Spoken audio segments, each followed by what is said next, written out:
No one can fire my boss, so she does it herself. This isn't my story, but I was able to witness it in all its glory because I used to work for one of the people involved. Years ago, I used to work at a state government agency where my boss was a political appointee. Her mom was a bigwig in our governor's party who wrangled a political appointment for her daughter, which meant she had some clout behind her. Let's call her Shannon. Shannon was not good at her job. At all. She was frequently out of the office for meetings, e.g., 2-hour lunches, coffee with friends, a bit of shopping. She was also a bully and a tyrant. She bullied her staff and would hold the threat of firing over everyone's heads to get him to do what she wanted. She wasn't a micromanager because she was never around enough to actually micromanage anything. And she was widely disliked throughout the entire building. This was a large agency, so to have a building where almost everyone disliked you took a lot of work. The problem is that, as a political appointee, she was untouchable. The people who had the power to fire her couldn't because of her family.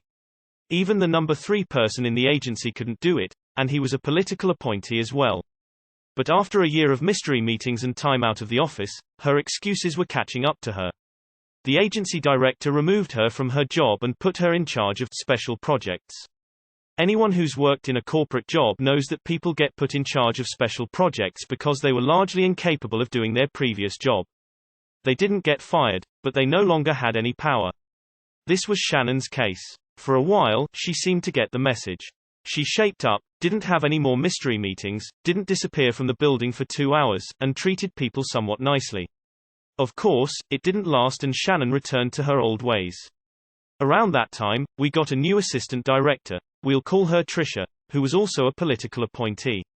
She was the number 2 person in the whole agency, and she was great to work for. She was very serious about her job. She had access to Shannon's electronic calendar and saw what Shannon had been up to. She then cross-checked the security logs to see when Shannon was in and out of the building. After her brief investigation, Tricia emailed Shannon with a list of dates and said, "Can you tell me more about these different meetings you were having? And why they took so long?" I'm paraphrasing. Well, Shannon wasn't having any of that. How dare Tricia call her character into question? This was an outrage. It was so outrageous, in fact, that Shannon wrote a resignation letter and slammed it down on Tricia's desk. That'll show her. After a few hours, Shannon had time to think about what she had done. She remembered that she had a 1-year-old at home. She also remembered that her husband was an unskilled truck driver who made $8 an hour. Edit, he was a local delivery driver for a construction firm, not a CDL driver. And she remembered that she was the primary breadwinner for her family. She went back, hat in hand, and apologized for her attitude. She said she was willing to try harder, and she asked Tricia if she could please possibly have her letter back, pretty please. Tricia said, "Oh, I'm sorry, you're too late. I already processed the letter and sent it off to our. I'm afraid I can't undo that. Do you remember in the movie, The Incredibles, when Mr. Incredible fought the giant ball with legs? The ball was so indestructible and powerful, the only thing that could beat it was itself." This was that moment. The previously untouchable political appointee had just been fired by the only political appointee who had that power, herself. And rather than protect her or do her a solid, Tricia would not undo her self-termination. She just let Shannon be her own undoing. When news of Shannon's self-firing raced through the building, you could hear the cries of "What? Are you serious?" followed by howls of laughter as each new person heard the story. Shannon was out and everyone who had to deal with her was much happier than they had ever been in that job. This is like a fairy tale come true and told to children at bedtime. Shannon was not good at her job. At all. She was frequently out of the office for meetings, e.g., 2-hour lunches, coffee with friends, a bit of shopping. She was also a bully and a tyrant. She bullied her staff and would hold the threat of firing over everyone's heads to get him to do what she wanted.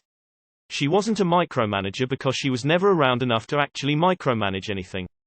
This describes at least half, maybe 2/3 of the management I've ever worked under. And damned near 99% of upper management. Though direct management seems to find a way to micromanage you despite their lack of presence. They just correct the mistakes they assume you're making, whether you've actually made them or not, whether they were around to see it or not. I love this so much. Can you imagine how much shit she got from her family for failing so hard when success was literally given to her? Chef's kiss. And well told. Easiest way to get political appointees, lots of people call them, points, is to get the public involved. Since almost everything they do while they are supposed to be on the job is public information, just release all their slackery and arseholery to the public, the media, etc. anonymously of course.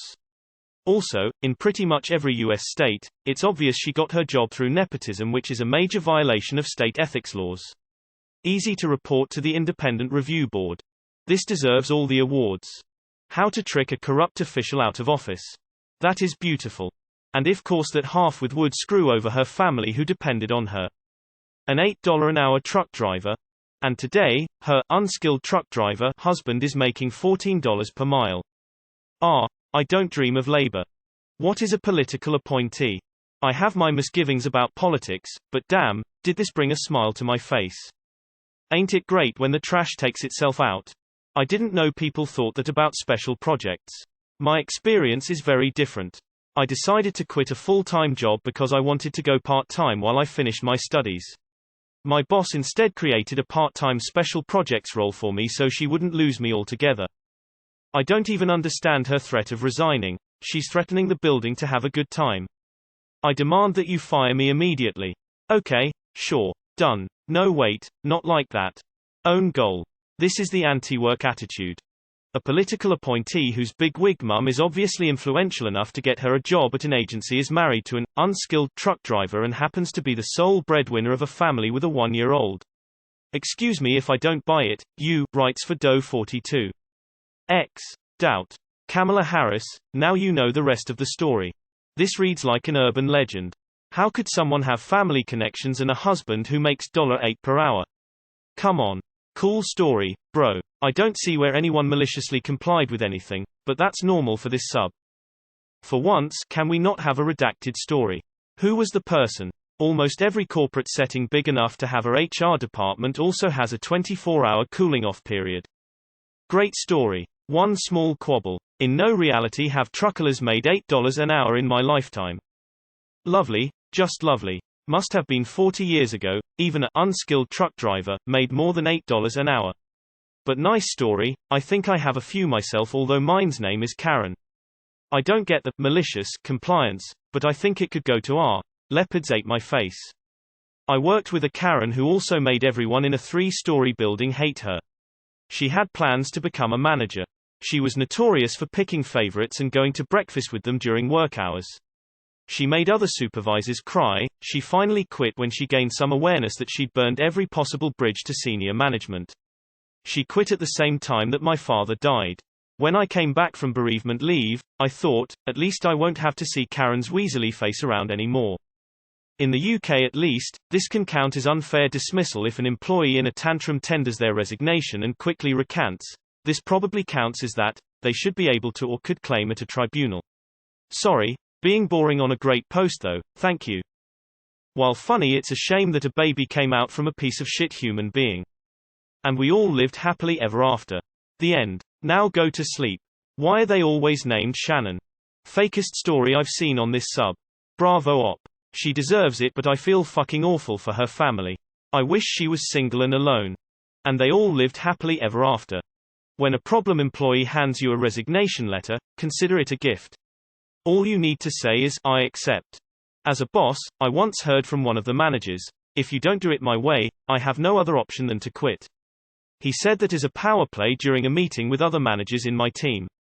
His idea was really bad, so I just said, well, it's been a pleasure, called HR and informed him that Mr. X had just quit and would come over to sign the papers. He turned red, yellow, green, blue, and left. Oh, you want to fire me? Then I quit. Wait. It was believable until I read $8 an hour for a truck driver for a construction company. Unless you're in a third world country, that's just not happening. This was my bedtime story. I can happily sleep now. Where I work at, there was a person, slated for the fast track to executive. Cleaned house, fired management, employees close to retirement employees. All it took was a call to certain executives that got him his job and had his future slated. He knew everybody hated him, spent a year making our lives hell. Got promoted, millions in bonuses, went to his next step, 7 people under him, fired 5. Very nice. Self-actualization played live, in 3 parts. This made my whole week. As a political appointee due to nepotism myself, I feel very much called out. I do my best to do the things I was hired for, but I totally take advantage of those 2-hour lunches. This bitch was too greedy. She will serve as a lesson to us other nepoti to know our place. Thanks for sharing. The whole office. Ding dong, the witch is dead. Wow. Shannon Shaw showed Trisha. That's hilarious, tears of joy.